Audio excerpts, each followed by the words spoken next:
learn how to read the map, and the map is a guide, and the key and keystone, and it's just there's just so much of it just here that within these books. And those aren't even like, I mean, those books are like loaded with stuff, but the one that's like really, really big is this one right here. Is this the introduction to the Scientology ethics. And that one is just it's big. It's big. And let's see.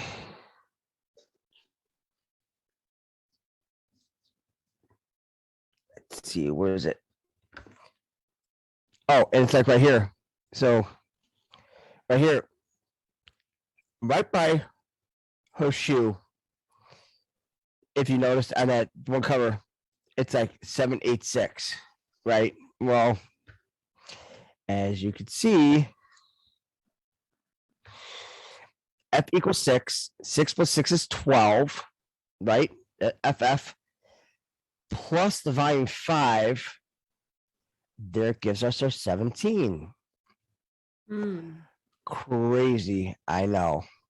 Very, very odd. But remember, these books were done after they found his son dead. His son Quentin, that they found dead on October 28th, 1976, in Las Vegas, in the desert. So it's, yeah, no bueno, no bueno at all. And let's see here. So in the book Scientology Ethics, there's actually on page 99, no less, condition of treason, right? I mean, it's like treason is defined as betrayal after trust, right? I mean, that's pretty big because what was capitalized? Trust, in a couple drops. So it's big. Then here's the thing. Now, in these books, they have a glossary, right? So as we start here, they have cowboys in the black hats, cowboys in the white hats. So I'm sure if anybody wants to read that, just take a good look at that and see where they get the white hats and the black hats from. That makes total sense. Yep. Law-breaking bad guys and law-abiding good guys. That is crazy. It is. Wow. It is. Now, you think about that, it's like, well, unethical, morally corrupt persons. Yeah. There's a lot of them. Then we have here, right? Like Jason Bourne, it says a boundary limit, hence domain, area, activity of thought. Page 55, 55. Now, would it be a stretch if we thought about Jason Bourne and thought about the Jason Society, right? Because the Jason Society is actually a bunch of scientists that would get together once every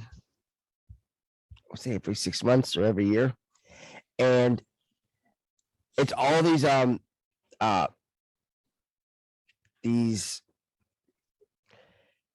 like, they're all like professors at all these high-end universities, and that's what they do. They'll teach all year long, and then during the summers they actually get together and they have these like these symposiums where they figure out what's going on with every aspect of what they're teaching, what they're instructing, and seeing how it fits into the world at that moment. So it's pretty wild. a boundary or limit. Now remember, they did say that, consider the vastness of space, right? So consider the vastness of the plane that you were on.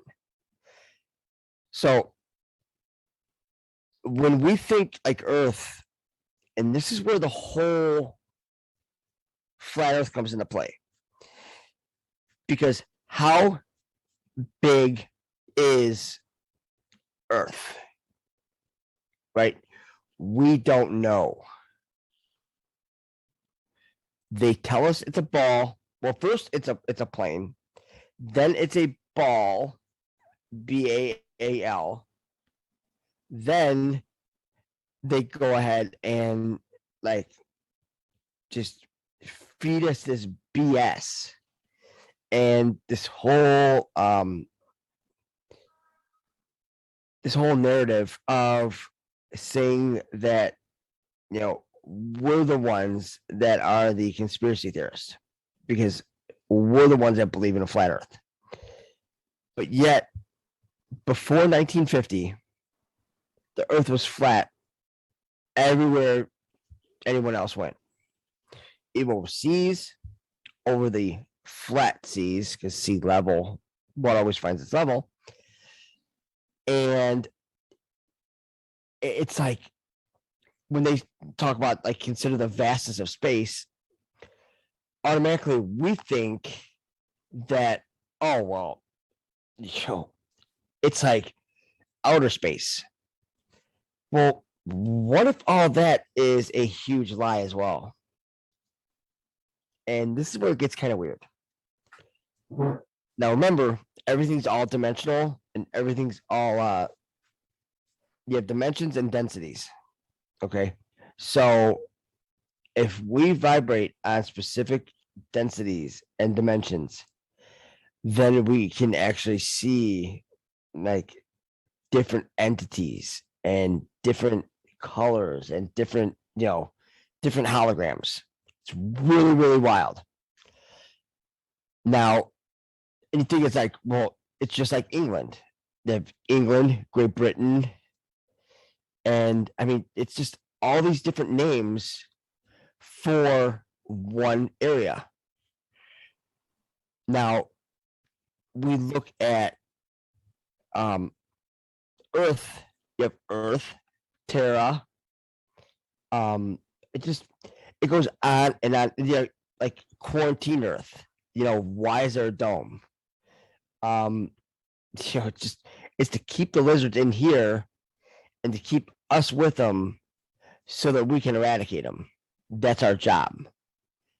That's what our job, that's what our jobs were to do in the first place, was just get rid of them because the Jews brought them in. And that's where the Scientologists come in, because they're the ones that actually went back and they audited themselves, and they went back and they always hit this one spot where it's just like hit a brick wall where they couldn't go back any further. And it was when the Hebrews brought in the Markabians. Now, the Markabians were from their solar system Markab, and why they came here is that their sun was dying, which case their central star, they need to find another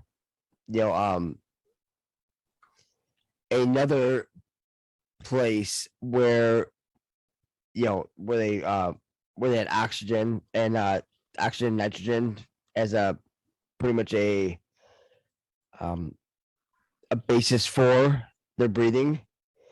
And it's pretty much like you want the same atmosphere, the same, because there's a shit ton of areas out there that actually resemble our where we reside right now. So when we look at all this, and then we have to take a step back and think, just a few years ago, we thought, hey, we're Earth, and there's only a couple planets here, and we go around a fucking fireball and spinning out in the middle of nowhere. But yet, the the stars all align. Every 3 months they change. With the whole because they all change with the quarters and everything. Well, if we're just spinning, spinning on an axis and spinning way out of control, and then we're just fucking flying off into nowhere in this big helix. Well, where in the hell are we going?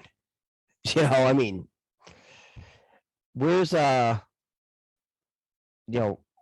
exactly are we where are we like meant to go? Who knows? But what if we're not like we're not going anywhere? What if we're like everywhere we're going, everywhere all of us are going, it's right here. It's just we need to, work on our ways and means to become interdimensionally sound to jump from dimensions and densities. But that means that we have to gain that responsibility. But first, we need to defeat the necessary evil so that we can actually, advance to a level and to a higher being that we actually already have been.